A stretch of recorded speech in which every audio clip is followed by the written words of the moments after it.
Halo.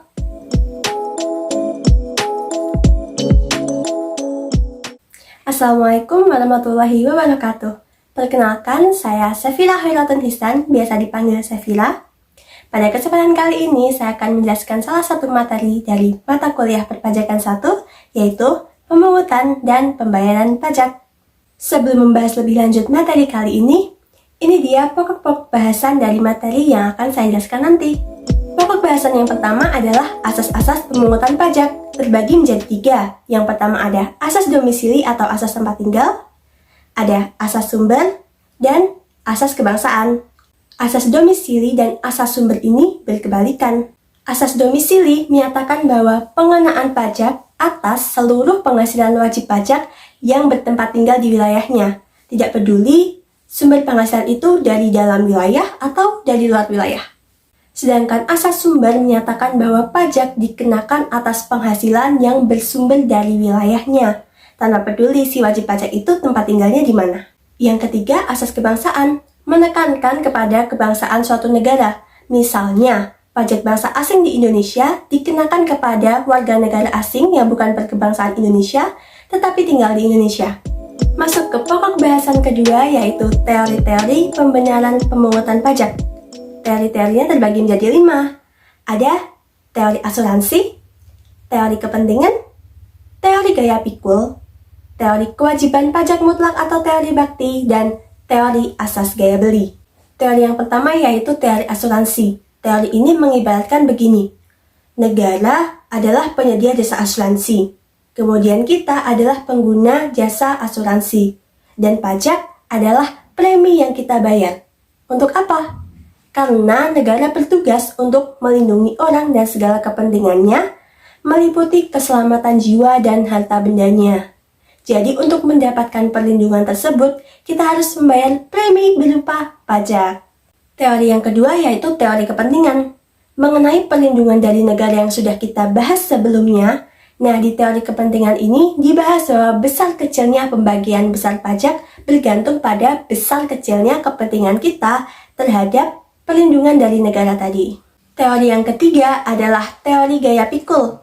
Teori ini menekankan bahwa berat beban pajak harus adil, sama berat, dan diukur menurut gaya pikul seseorang yang didasarkan kepada 2 pendekatan. Ada unsur objektif berupa penghasilan dan kekayaan seseorang, dan unsur subjektif berupa kebutuhan material atau pengeluaran seseorang.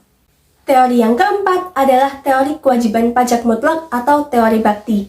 Teori ini mengutamakan kepentingan negara di atas kepentingan warganya. Kita sebagai warga negara tidak berdiri sendiri, melainkan ada dalam satu persekutuan besar.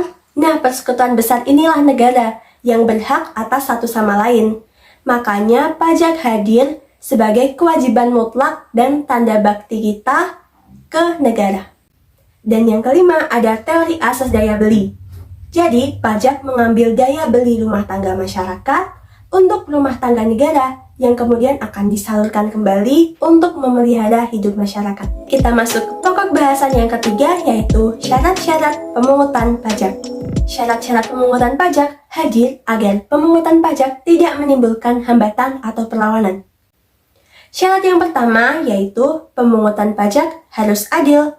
Maksudnya adil yaitu pajak dikenakan secara umum, merata, dan disesuaikan dengan kemampuan masing-masing. Bagaimana dengan pelaksanaannya? Pelaksanaannya yaitu dengan memberi hak kepada wajib pajak untuk mengajukan keberatan, penundaan, atau banding. Syarat yang kedua, pemungutan pajak harus berdasarkan undang-undang agar memberikan jaminan hukum dan keadilan. Syarat yang ketiga, pemungutan pajak tidak boleh mengganggu perekonomian, misalnya menghambat kegiatan ekonomi atau menimbulkan kelesuan perekonomian. Syarat yang keempat, pemungutan pajak harus efisien. Jadi, biaya yang dikeluarkan untuk memungut pajak harus lebih kecil daripada hasil pemungutannya. Dan syarat yang kelima, pemungutan pajak harus sederhana agar mempermudah dan mendorong masyarakat untuk membayar pajak. Pokok bahasan selanjutnya ada sistem pemungutan pajak. Terbagi menjadi 3. Ada Official Assessment System, Self-Assessment System, dan Withholding Assessment System. Di Official Assessment System, kewenangan mulai dari menghitung jumlah pajak hingga proses pembayaran dipegang secara dominan oleh aparatur perpajakan. Kalau di Self-Assessment System, kita-kita ini sebagai wajib pajak harus aktif, inisiatif, dan mandiri mulai dari menghitung jumlah pajak terhutang, membayarkan, melaporkan hingga mempertanggungjawabkannya sesuai peraturan yang berlaku.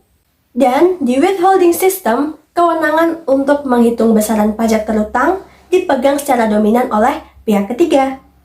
Dan proses pemilihan pihak ketiga ini juga sudah diatur dalam peraturan perundang-undangan perpajakan yang berlaku. Pokok bahasan selanjutnya ada stelsel pajak. Stelsel pajak ini juga terbagi menjadi 3. Ada stelsel nyata atau real, stelsel anggapan atau fiktif, dan stelsel campuran.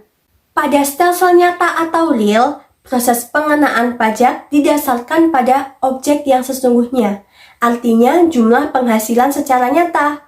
Makanya, proses pemungutan pajak baru dilakukan pada akhir tahun pajak. Sedangkan pada stelsel anggapan atau fiktif, dasar pengenaan pajak yaitu anggapan bahwa penghasilan pada suatu tahun sama dengan penghasilan tahun sebelumnya. Demikian pula dengan besaran pajak terhutang, dianggapnya juga sama dengan tahun sebelumnya.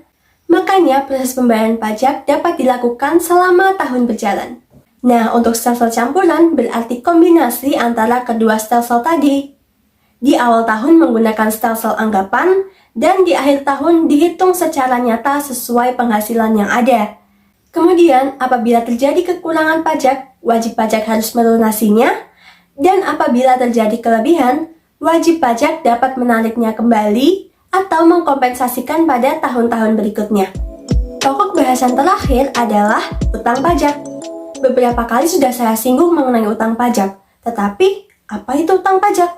Utang pajak adalah pajak yang masih harus dibayar, termasuk sanksi administrasi berupa bunga denda atau kenaikan yang tercantum dalam surat ketetapan pajak atau surat sejenisnya berdasarkan ketentuan peraturan perundang-undangan perpajakan.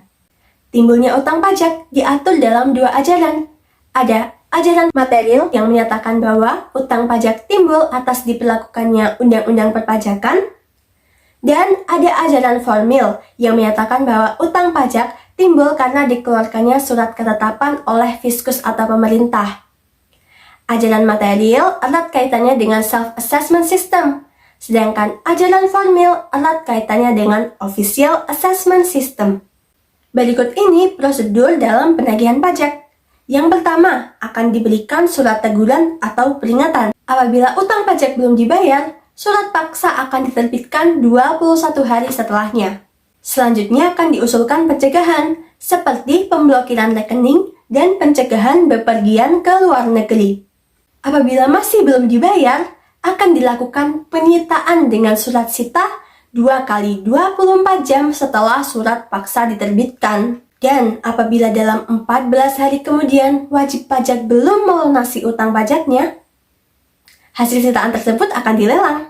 Lalu, kapan utang pajak dapat dikatakan berakhir atau terhapus? Yaitu setelah dilakukannya pembayaran atau pelunasan, kompensasi, kedaluarsa, atau melewati 10 tahun sejak terhutangnya pajak dan tidak ditagih oleh pemungutnya, dan pembebasan atau penghapusan apabila setelah dilakukan penyidikan oleh fiskus ternyata wajib pajak ini sudah tidak mampu untuk memenuhi kewajibannya, misal karena bangkrut atau kesulitan likuiditas. Jadi, itu dia materi mengenai pemungutan dan pembayaran pajak. Semoga dapat bermanfaat. Apabila ada kekurangan maupun kesalahan, saya mohon maaf. Terima kasih sudah menonton. Wassalamualaikum warahmatullahi wabarakatuh.